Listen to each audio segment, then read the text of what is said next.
अस्सलाम वालेकुम। I am Mohammad Idris, clinical and child psychologist, hypnotherapist and drug addiction professional. And आज जो हमारा सबसे इम्पॉर्टेंट टॉपिक है, impact of terrorism and political instability on mental health. आज हम बात करेंगे कि जो वायलेंस है, जो टेररिज्म है और पॉलिटिकली इनस्टेबिलिटी क्या रोल प्ले करती हैं कम्युनिटीज़ में, इंडिविजुअल्स में और सोसाइटीज़ में और उनकी ज़हनी सेहत पे। सबसे पहले अगर हम बहुत सारे चैलेंजेस फेस कर रहे होते हैं ज़हनी तौर पे, जज्बाती तौर पे और इसी तरह उनके जो साइकोलॉजिकल फैक्टर्स हैं वो भी सामने आते हैं। हम बात करेंगे सबसे पहले पोस्ट ट्रॉमेटिक स्ट्रेस डिसऑर्डर की एंड ट्रॉमा की।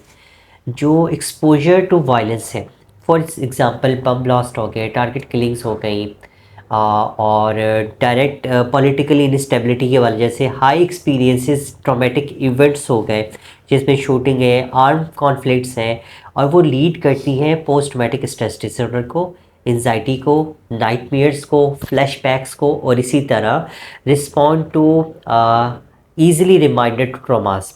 और यही चीज़ें आगे जाके क्रॉनिक स्ट्रेस का भी बायस बन रही होती हैं।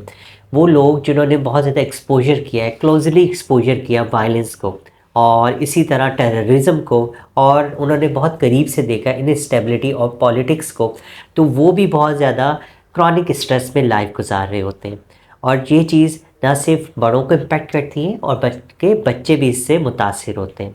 वो बच्चे जो ग्रो अप होते हैं इस सिनेरियो में जहाँ पे वॉर हो रही है, जहाँ टेररिज्म का बहुत ज़्यादा मामूल है, क्राइम रेशो बहुत ज़्यादा हाई है, या पॉलिटिकली अनस्टेबिलिटी है, प्रोटेस्ट हो रहे हैं, लाठीचार्ज हो रही है, आंसू गैस की शेलिंग है, बहुत सारी अब सोशल मीडिया पे बहुत नेगेटिवली पोर्ट्रे किया जा रहा है, और मीडिया के ज़रिए बहुत ज़्यादा न्यूज़, फेक न्यूज़ या वायलेंस वाली न्यूज़ दी जा रही है। तो वो चीज़ें बच्चों के अंदर ज़हनी तौर पे और जज्बाती तौर पे उनको मुतासिर करती है, उनको साइकोलॉजिकली तरीके मुतासिर करती है। वो एंजाइटी का शिकार होने लगते हैं, होपलेसनेस से होने लगते हैं, और इसी के साथ साथ वो कन्फ्यूजन का शिकार रहते हैं और डिफ़िकल्ट करते हैं वो चीज़ों को अंडरस्टैंड करने में।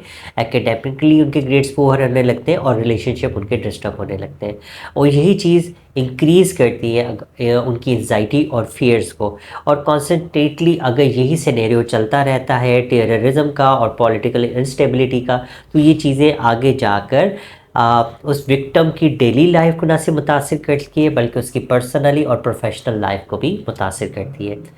और अगर हम बात करते हैं uncertainty about futures, politically unstability ना सिर्फ पर्सन के फ्यूचर को अनस्टेबिलिटी की तरफ लेके जाती है, अनसर्टेनिटी की तरफ लेके जाती है, उसको मायूसी की तरफ धकेलती है, और यही चीज़ें लीड कर रही होती है उसको पर्सनली, इकनॉमिक को, और कम्युनिटी की और ऑर्गेनाइजेशंस की भी फाइनेंस को, जो लीड कर रही होती है फिर एंजाइटी और डिप्रेशन को।